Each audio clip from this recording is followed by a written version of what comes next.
So, what does a game director or creative director exactly do?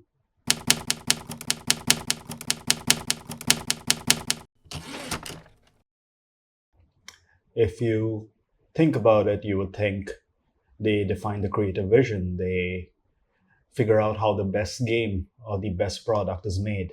But it's a lot more than that. Having a vision or a creative idea is one thing, especially something to do with creative idea. I've noticed anyone can have it.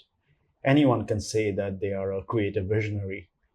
But do they have the strategy and the execution power to build a product, to build an excellent game? That is completely different.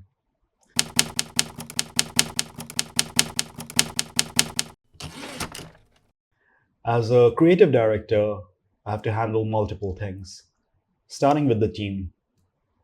As a team, we want them to be empowered, but at the same time, a team needs direction.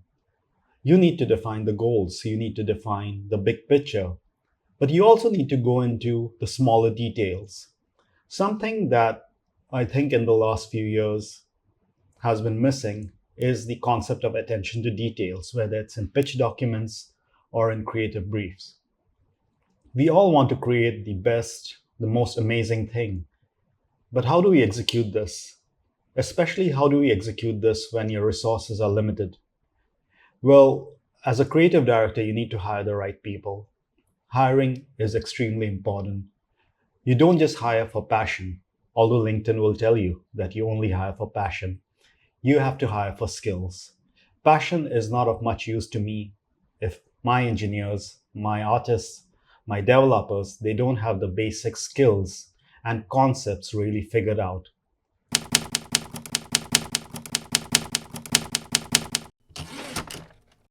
You'll be surprised how many times and how many things you have to present to different people when you're a game director. You have your stakeholder management, you have your team management, you have your external management. You have to present different bits of the game to each of these groups because each of these groups will consume the information in very different ways.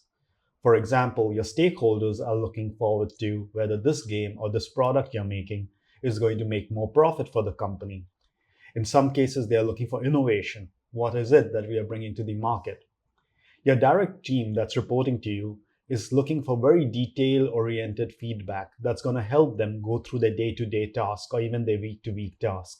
You leave them alone for too long, it normally leads to harikari. And then there's external management. Maybe you're working with IPs, maybe you're working with external stakeholders. They need to be excited about the product you're bringing to market too. They need to get a glimpse of what's this innovation you're doing, and they need to be invested in, because when they're invested, that's when you'll work in a great partnership.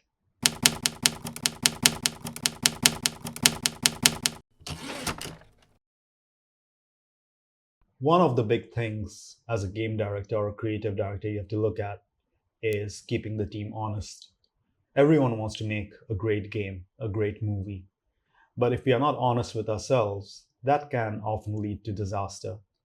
For example, if there are team issues, if there are conflict issues, you need to address them early. Sometimes you have to be hard with your team members. It's not always strawberries and pastries. You need to be able to have the difficult conversations.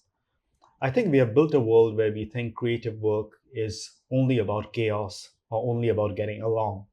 But there's a fine medium to it where you need to have the chaos right in the middle of creative work because that's where all the beautiful work gets done. But the chaos should never lead to a point where your team members are paralyzed, where they are fear driven. That is the worst thing you can do to a creative team. You need to be able to motivate them and get them to carry out the right steps. You also need to be honest and take responsibility when you have done something wrong. You just need to raise your hands up and say, hey, I screwed up. Something that I'm mindful of is iterate fast, iterate dirty. Move towards failure.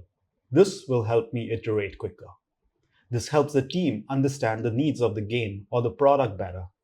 We don't want to be sitting on the same thing for 1 year and realize, oh, we have created something that no one wants. We want to be building things and testing them out with potential users. So let's say you have a game concept that you're really passionate about. I would not put all my money, all my energy into it. I would actually slowly ideate and build a workable prototype. Once I build a workable prototype, hopefully around the range of 1 to 3 months, I would like to test it. And when I test it, one thing I try to observe is the audience reaction, their facial reaction especially. Are they smiling when they are playing the prototype? Is it engaging them at a level of emotion that I had visualized them to be engaged in? If it's not, if it's kind of a mid response, then we are in trouble. We need to pivot again. Iterating and being able to understand the design flaws, the artistic flaws, or the engineering flaws in your product is extremely important. These are not setbacks, these are actually progress.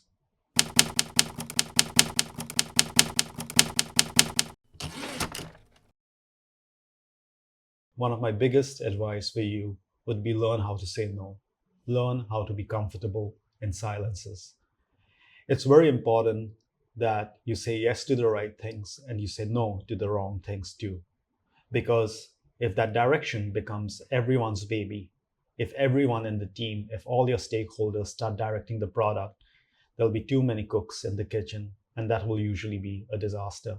One weakness I find in weaker creative or game directors is they don't like saying no. They like to have a status quo in the entire team and they avoid difficult conversations. This often leads to disaster when it comes to product releases. It's really important to train yourself to understand when to say no, when to say yes, what kind of suggestions and advice you should take in, and when do you need to step out from your ego and understand that your idea is terrible or the idea given to you is terrible too. So you're an aspiring creative director or a game director. Well, the biggest advice I can give to you is learn from all resources. Learn from good resources. Learn from bad resources. Learn from good decision making. Learn from bad decision making. Remove yourself from the product from time to time and try to look at it from a distance. Understand how you work with people.